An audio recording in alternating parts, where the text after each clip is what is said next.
वो लोग तय करेंगे 10%। खेत में हल हम चलाएंगे, राज हम निकालेंगे, लेकिन उसका भाव वो बैठे हुए धरना सेट करेंगे।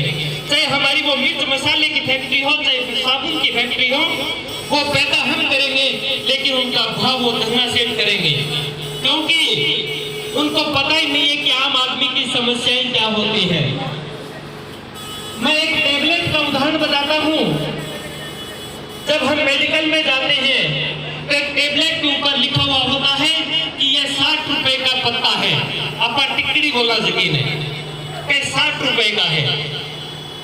कुछ दिन पहले हम एक मेडिकल पर बैठे थे तो उसकी कीमत थी 65 रुपए सिर्फ खांसी के लिए, यानी कि दवाई की शीशी। तो पास में बैठे व्यक्ति ने कहा कि ये कितने रुपए की है? कि ये 65 रुपए की है। यार मैं 40 दूंगा, के 40 दे दे।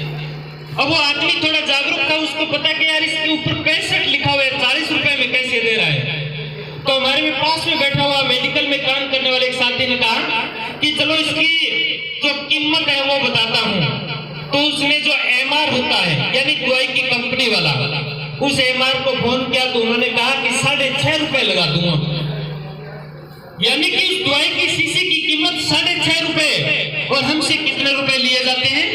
65 रुपए, क्योंकि वो 10% लोग भाव तय करते हैं। साथियों, चुनाव परवान पर है, बड़े बड़े नेता और बड़ी बड़ी गाड़ियां आएगी, लेकिन आपकी समस्याएं सुनने के लिए नहीं, अपने चुनावी रुझान जानने के लिए और अपना धमाका करने के लिए किया। उनसे कहोगे तो हम की जीप जैसी रोड बना देंगे, ये कर देंगे, वो कर देंगे, नहर ला देंगे।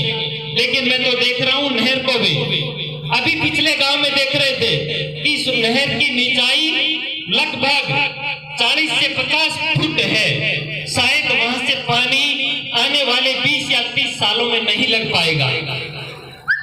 नहर में तो दूर की बात है, अगर पीने की पानी की बात की जाए तो वही स्थिति है। हमारी मूलभूत सुविधाएं क्या होगी? शिक्षा, स्वास्थ्य, क्या इनमें आने वाले 10 सालों में भी ये लग रहा है कि इसमें सुधार होगा? मुझे नहीं लग रहा कि इसमें होगा।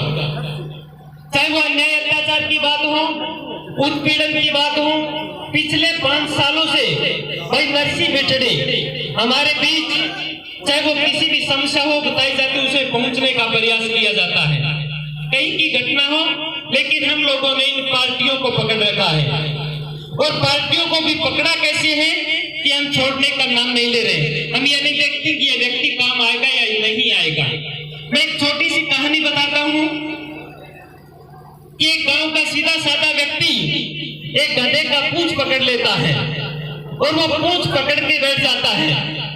और किसी जानवर के साथ जब अन्याय अत्याचार होता है तो वो अपना रौद्र रूप धारण करता है, और उस गधे ने उसको लात मारनी स्टार्ट कर दी। और अपन कहावत का कि लात मार मार के भी वो मुंह फोड़ दियो। जो कोई शानो आदमी खड़े बोले रे तेरो मुंह फूट गयो, छोड़ ही ने बोले तन्ने मेरे लो मुंह दिखे, मेरे लिए पकड़ देखी गई कितनी साची है। तो साथियों, हम इन पार्टियों की वो पकड़ समझ करके बैठे हैं। अगर हम इनको नहीं छोड़ेंगे तो हमारी मूलभूत समस्याओं का समाधान नहीं होगा, जब तक इन पार्टियों को लात नहीं मारोगे। साथियों, हमारे ऊपर चाहे वो अन्याय अत्याचार हो, चाहे हमारी समस्या हो, इनका समाधान नहीं होगा।